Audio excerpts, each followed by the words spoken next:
E ancora un giallo, l'uccisione di Rkia Annohui, la donna marocchina di 31 anni morta per un colpo di arma da fuoco alla testa ad Ariano nel Polesine.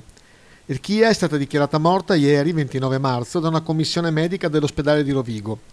Qui è giunta martedì 28, dopo che alle 17:46 il vicino di casa, Giacomo Stella, proprietario dell'abitazione isolata di Via Fine, ha dato l'allarme.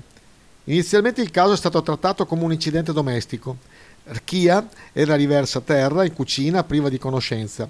I figli di 8 e 11 anni sono stati i primi a chiamare aiuto.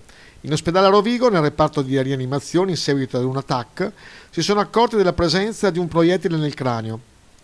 Sentiamo le parole dell'anziano arianese Giacomo Stella. Non dico niente adesso, non posso dire niente perché devo vedere il mio avvocato oggi. No, io non c'entro niente con niente, basta, finito. Dovete lasciarmi stare anche per questo.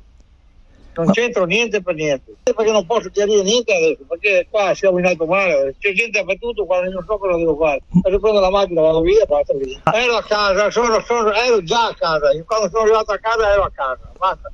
Mi hanno chiamato i bambini, basta, è successo quello che è successo, non so cosa mi sia successo, non so neanche cosa ho fatto, io ho chiamato l'ambulanza, basta, quello che ho fatto io e quello là basta, finito, non c'è altro. Lascia stare, scusi, là mi hanno fatto i carabinieri tante volte, a me che ho sentito, quello che senta io, la testa che non sento tanto bene, ho poca memoria, ho la memoria che non va, lasci stare per carità, dai.